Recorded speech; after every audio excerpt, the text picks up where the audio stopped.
மதிப்பு மரியாதை எப்போ தேடி வரும்? பணம் இருந்தால் வருமா, குணம் இருந்தால் வருமா? ஒரு ஆள் கடன் கேட்டு வந்திருக்கான்ற ஈஸியாக கண்டுபிடிச்சிடலாம். சின்னதாக ஜோக்கடிக்கும் போதே கெக்கன்னு ஐயோ சார், சாதாரண டீ கொடுத்துருப்பான், சூப்பராக இருக்கு சார் டீயை புண்டா, அதுலேருந்து புரிஞ்சுக்கிற வேண்டியதான்.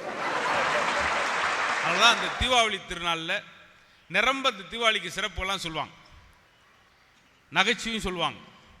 ஆனால் அந்த தீபாவளியுடைய அம்சம் என்னென்னா, நம்ம குழந்தையா இருக்கும்போது வெடி வெடிக்கிறோம் பார்த்தீங்களா? ஏதாவது நீங்கள் வெடி வெடிக்கும் போது ஒரு வெடி நமத்து போயிருந்தா கூட திட்டாதீங்க, வையாதீங்க.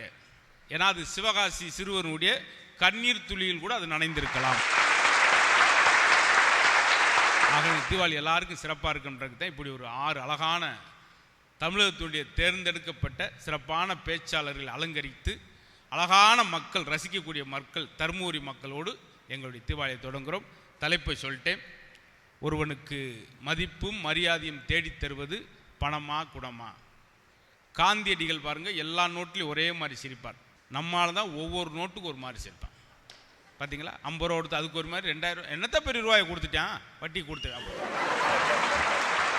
ஒரு ஆள் ஹோட்டலில் சாப்பிடும் போதே அவன் எவ்வளோ வச்சிருக்கான்னு கண்டுபிடிச்சிடலாம். என்ன சர்வர் என்ன 10 ரூபா, ஹலோ சர்வர் 50 ரூபா வச்சிருக்கான்னு அர்த்தம். அதாவது அது பழமொழியே பாருங்க, கோமணத்தில் காசு இருந்தால் கோழி உப்புட பாட்டு வரும். கைதட்டுமே எப்படி வந்துச்சு? நான் ஜிபியில் அனுப்ப கைதட்டு வந்துக்கிட்டே இருக்கு. அப்போ பணம் இருந்தால் தான் எதுவும், பணம் 10ம் செய்யும், பணம் பாதாளம் வரை பாயும். இந்த 6 பேச்சால் அப்புறம் எங்களுக்கு கூட்டு வந்த அந்த பழமொழியை நான் வச்சிருக்கேன்ல. இன்னைக்கு பாருங்க, பணத்தை பற்றி இதுக்கு மேலே ஆழமாக போய் பேச முடியாத அளவுக்கு எல்லாத்தையும் பேசுகிறாங்க. 16 பாட்டு வரும் பணத்தை பற்றி. பணம் பந்தியிலே குணங்குப்பையிலே, பார்த்தீங்களா? முதல் சிரிக்கணும் அவங்க பாட்டு போச்சுனாங்க. பேச்சாளர் பெருமக்களே ஒரு சின்ன அறிமுகம். பணம்தான் என்று பேசுறதுக்கு அழகான பேச்சாளர்கள் நீங்கள் அடிக்கடி தொலைக்காட்சியில் பார்த்தவங்க தான். திறமையாக பேசி மக்களுடைய அன்பை பெற்றவர். நகைச்சுவை சார்ந்து நகைச்சுவை பேசுவது கடினம், அதையும் எளிமையாக்கி மக்கள் மனதில் எளிமையாக புகுந்து அன்பை பெற்றிருக்கக்கூடிய அருமை தம்பி நாகமுத்து பாண்டியன் அவர்களுக்கு ஒரு பெரிய கரகோஷம். பேரும் பாருங்க, அவர் எந்திரிச்சு இதுவும் பாருங்க, அந்த எளிமை அதான் முக்கியம். அதுதான் வளர்ந்துருக்கார். அதே அன்னைக்கு அழகாக பேசி உங்களுடைய பாராட்டை பெற வந்திருக்கிறவங்க நிறையா தொலைக்காட்சியில் நீங்கள் பார்த்துருப்பீங்க. ஒரு நிகழ்ச்சிக்கு போகணும்னா கிட்டத்தட்ட 2 மணி நேரம் அவங்க தேடல், எழுதி கொண்டு வரக்கூடிய உழைப்பு. ஒரு பேச்சை சொல்லும்போது சிரித்து கொண்டே பேசுறது, எப்படி ஒரு பேச்சு நடைக்கான விஷயங்கள், கவிநயத்தோடு பேசுறது, ஒரு திருக்குறள் சொல்லி பேசுகிறது. அவங்க கிறிஸ்துவராக இருந்தால் கூட சிவனை பற்றி 1.5 மணி நேரம் பேசுவாங்க, விநாயகரை பற்றி பேசுவாங்க. ஒரு நாள் விநாயகரை பற்றி 3 மணி நேரம் பேசும்போது விநாயகரே எந்திரிச்சு வந்திருக்கார். ஏம்மா போதுமா, என்ன என்னை பற்றி நீ இவ்வளோ விஷயம் தெரிஞ்சு வச்சிருக்க? கோயில்பட்டியை சேர்ந்த அன்னபாரதி அவர்களுக்கு ஒரு கதை. அதே அன்னைக்கு அவங்களும் இந்த எங்களை மாதிரி ஸ்டாண்டப் காமெடி பண்ணக்கூடிய நிகழ்ச்சிகளில் பெண்களாகிய நாங்களும் பேச முடியும், எங்களாலையும் ஜெயிக்க முடியும் அப்படின்னு நிரூபித்து நல்ல பாடல், கவிதை என்னென்ன இருக்கோ பாடுவாங்க, ஆடுவாங்க, திடீர்னு இறங்கி ஓடுவாங்க கூட்டத்தில். அன்னைக்கெல்லாம் புறம்பு 2 பிள்ளைகளை மிதிச்சு பேரை போட்டு போயிட்டாங்க.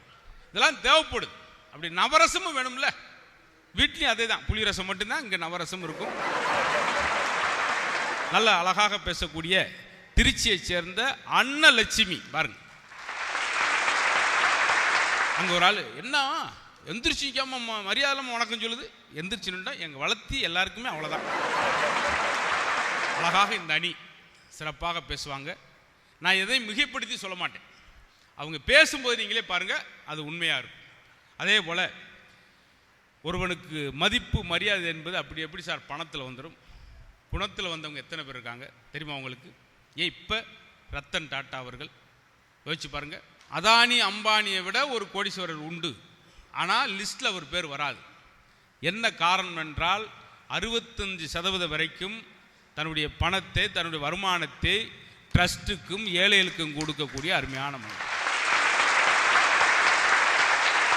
சின்ன சம்பவம் சொல்கிறேன். அப்படியே வாகனத்தில் போய்கிட்டு இருக்காரு, அவருடைய சொகுசு காரில் போய்கிட்டு இருக்காரு. மழை பெய்து, பக்கத்தில் 2 வீலரில் ஒரு ஃபேமிலியே 2 வீலரில் நனைஞ்சிக்கிட்டு மழையில் நிற்கிறாங்க. அப்படி கண்ணாடி இறக்கி பார்க்குறாரு. டிரைவரை கூப்பிட்டு சொல்கிறார், ஏப்பா இவங்க பட்ஜெட்டுக்கு ஏற்ற மாதிரி நம்ம ஒரு கார் ரெடி பண்ணணும், குடும்ப கார், அப்படின்னு சொல்லி அதுக்காகத்தான் நானோன்ற ஒரு காரை அந்த மாதிரி ஏழை வாழைகளும் போகணும் அப்படின்றதுக்காக உருவாக்கணும். கோடீஸ்வரரையும் யாருன்றே தெரியாத முகத்துக்காரரையும் நிறைய பேர் டாட்டுன்னு சொல்லக்கூடிய தன்னுடைய மார்பில் குத்தி கொண்டு வந்தாங்க அவர் இறந்தப்ப. அப்போ பணம் மட்டும்தான் நினைக்காது, பணத்தோடு சேர்ந்து குணம் இருக்கிறாள் உண்டு அப்படி என்பதை சொல்வதற்கு அவங்க 3 பேரும் குணவாதிகள் தான். அதுக்காக குணம்னு ஏன் பேச வந்திருக்காங்க தெரியுமா? அதுக்கு ஒரு காரணம் இருக்கு. குணத்துக்காக ஏன் பேச வந்திருக்காங்க? பணத்துக்காகத்தான் குணத்துக்காக பேச வந்திருக்காங்க. அழகா எனக்கு தம்பியை ரொம்ப பிடிக்கும். காரணம் இந்த தருமபுரியில் எத்தனை முறை எங்கே வந்தாலும் என்னை வந்து பார்ப்பார். ஒரு பான சோத்துக்கு ஒரு சோறு பதம்ன்ற மாதிரி இந்த ஊரில் அவ்வளோ எளிமையானவர். பேரை கூட சவுண்டாக சொல்ல மாட்டார். இன்னைக்கு ரொம்ப செலவாயிருக்கும் போலயே, பட்டிமன்ற காசை விட 3000 சேர்த்து வரும் போலப்பா. கைதட்டு வரல இன்னொன்று அவர் பார்த்தீங்களா, அப்படி லேசா அப்படி திரும்புறாரு. உடனே அவர் அப்புறம் அவன் கைதட்ட மறந்துட்டாரு. உடனே இவர் இங்கேருந்து ஜிபியில் ஒன்னதை எடுத்து பாரு அப்படின்னு. அவன் வரல, சிஸ்டம் ஸ்லோவாக இருக்கு, வந்த பின்னாடி தட்டுறேன். உண்மையிலே நல்ல ஒரு ஆசிரியர், மாணவருக்கு எளிமையாக சொல்லித்தரக்கூடிய நல்ல ஒரு ஆசிரியர் விருதை பெற காத்திருக்கக்கூடிய சவுந்தர பாண்டியன் அவர்கள். அதே போல் அவங்க நிறைய மேடைகள், அது மட்டும் இல்லாமல் தனக்கென்று ஒரு அடையாளம். இந்த அவரை மாதிரி இவங்க பேசிட்டாங்க, அவங்க விஷயத்தை இந்த பிள்ளை சொல்லிடுச்சுன்னா இல்லாமல் தனக்கென்று ஒரு அடையாளத்தை உருவாக்கி கொண்டு தனக்கென்று ஒரு மரியாதையும் வைத்து கொண்டு அழகாக பட்டிமன்றத்தில் நற்பெயரை பெற்று வரக்கூடிய பட்டுக்கோட்டையை சேர்ந்த சாதனா அவர்களுக்கு ஒரு பாராட்டு சொல்லுங்கள். பேரெல்லாம் பார்த்தீங்களா? பட்டிமன்றத்தில் அழகு சார், தலைப்பும் அழகு, மேடையும் பாருங்கள் இவ்வளோ அழகாக. எந்த தொலைக்காட்சியில் இப்படி செஞ்சு இவ்வளோ வாசகம் போட்டு மகிழ்வித்து மகிழ்வோம், வாழ வைத்து வாழ்வோம், இப்படிலாம் வாசகம் எழுதி போட்டாங்க மூலம் கடைபிடிக்கிறாங்களா சார்? பூங்காவிலே எழுதி போட்டிருப்பான், பூக்களை பறிக்காதீர்கள், செடியோடு பிடிட்டு போவாங்க 15 பேர். எனக்கு ஒரு கடையில் எழுதி போட்டிருக்கான் சார், உள்ள வந்தா வெட்டுவோம், சலூன் கடையில்.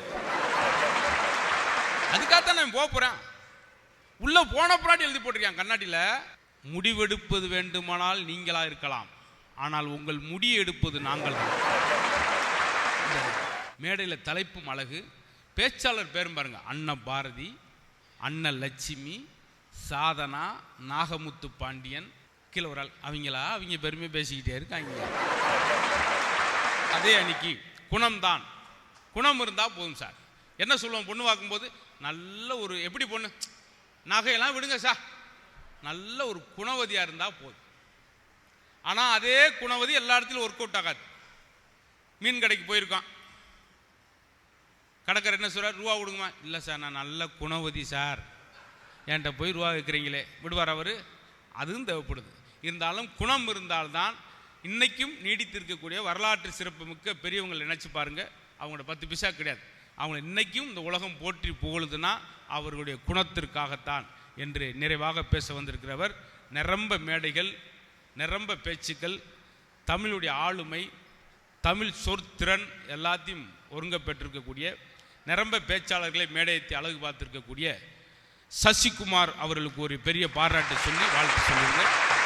இன்னைக்கு தீபாவளி, எப்படி தீப ஒளி வந்தோன்னே இருள் மறையுதோ அது மாதிரி உங்கள்கிட்ட சிரிப்பு வந்தோன்னையும் உங்களுடைய துன்பம் அகலும் அப்படின்ற நோக்கத்தில் தான் இந்த தீபாவளி சிறப்பு பட்டிமன்றம்.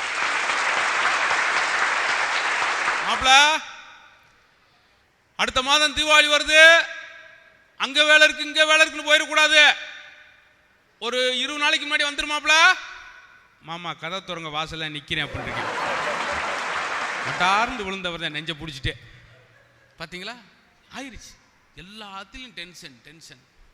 அதனால தீபாவளி வந்தா எல்லாருக்கும் சந்தோஷம். போன தீபாவளிக்கெல்லாம் அன்னபாரதி வீட்டுக்காரர் போல ஒரு கட்டு போட்டு உட்காந்தார் வாசல். என்ன அப்படின்னு, அவ செஞ்ச அதிர்ஷ்டம் ஒன்று தலையில் விழுந்துச்சு தம்பி அப்படின்ட்டார்.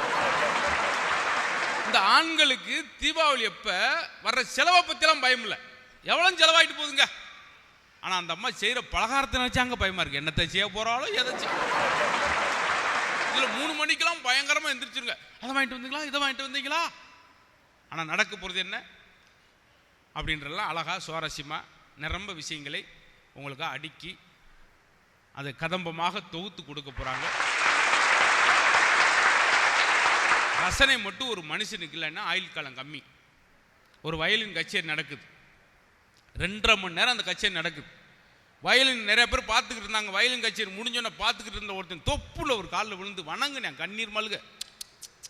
ஐயோ ஐயா, நீங்கள் வயலின் வாசிக்கும் போது ஒரு 6-7 தடவை நெஞ்சை தொட்டுறீங்க. எப்படி? அந்த குச்சி வந்து குத்திரி போச்சு.